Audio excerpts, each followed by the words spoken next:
independent, impartial.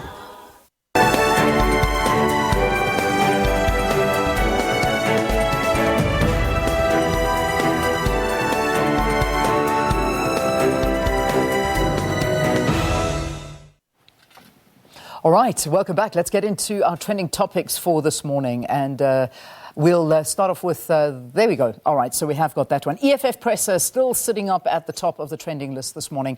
And I mean, the EFF presser is always one that, gets the nation talking, and a lot is said in those pressers. And I mean, yesterday's presser actually starting with some video footage that they put out there of the alleged night of the incident that happened at Palapala farm. So they started the presser with that, and of course that video doing the rounds as well, where they talked to the fact that that was a video footage from the night in question about the $1 million or $4 million that was stolen out of the farm in Limpopo of President Cyril Ramaphosa, and then they start taking the money from the couch that's hidden in the couch. But anyway, it's out there for you to see, so if you want to have a look at it. So also lots said from the EFF, Julius Malema basically saying if Ramaphosa refuses to step aside to allow transparent investigations to take place, the EFF will then mobilize many sectors of society to stop recognizing him as a president of the republic and will not permit him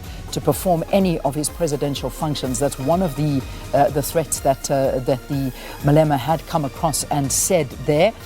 He also called on the president, when the budget vote is meant to be given tomorrow, to be addressed by the deputy president. He does not want the president there, the EFF said. They will basically just stop him because they don't want him giving that budget speech. So that's what's to be expected from tomorrow. And again, Malema saying those who question the credibility of Arthur Fraser must have themselves checked, because it was the same Cyril Ramaphosa who appointed Arthur Fraser as the National Commissioner of Correctional Services. And there's so more. There is so many things that came out of this press conference, very much so positioned towards that event that happened in 2020 on that farm. So yeah, lots there. I'm sure you've heard a lot of it, but we'll try and get more out of it, and also talk to Pule Mabe from the ANC just to get his views and perspectives on some of the things that we're talking. And so this is the one I leave you with last, is Malema saying that we have given Ramaphosa a chance. Now it's time to treat him the way we treated Jacob Zuma. This is to quote. He calls on Ramaphosa to leave his office because he has not respected his oath of office. So that's just to give you some summaries of what happened yesterday at that presser.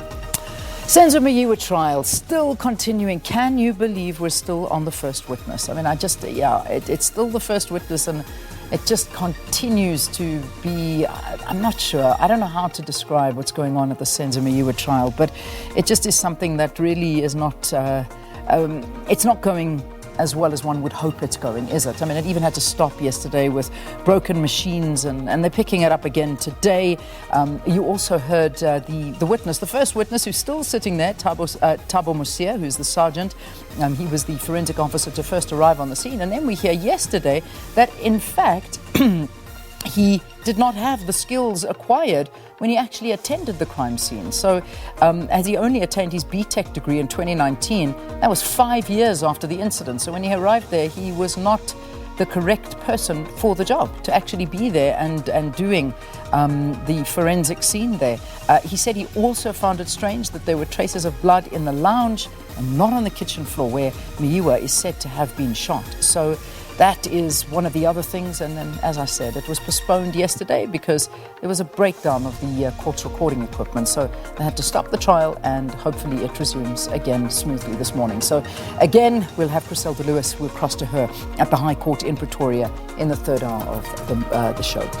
Guptas. So we're still talking about the fact that the Guptas were arrested, and they spent the night in jail. So, well, not the night, a few nights actually, because the reports coming through was they were actually arrested on Friday last week. So that was something that came through, and many people are talking to now the fact that the NPA need to bring them here and make sure that they face trial in South Africa. But that is a long process. So Atul and Rajesh Gupta, basically we all know they're notorious for the South African whole state capture issues and the alleged state capture and corruption and basically taking from state resources. And that's something that we need to get them into a court of law and to answer for all of these allegations. So that's what's happening at the moment. People still talking to this, but that is a lot of negotiations happening behind the scenes. And I imagine that the Dubai authorities also want to get this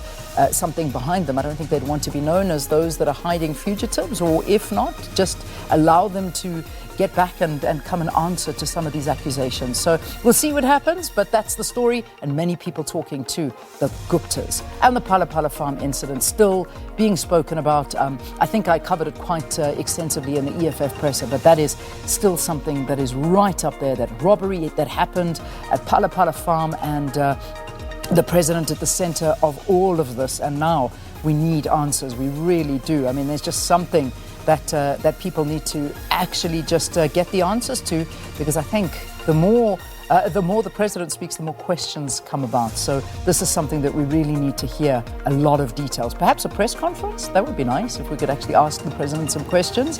That would be a really, really nice thing. But anyway, so Palapala farm, still a big trending topic. And that leads us to our question of the day, in fact, because we're focusing right on that. And here's an interesting one for you. So we're asking, if you were given the opportunity, how would you advise President Cyril Ramaphosa to deal with the current debacle around the burglary at his Palapala game farm? What would you tell him? What would you suggest that the president does? Anyway, giving you the advisory position for today on social media, and we look forward to reading it. We really, really do. So I think it's going to be quite an interesting one, asking South Africans what the president should do.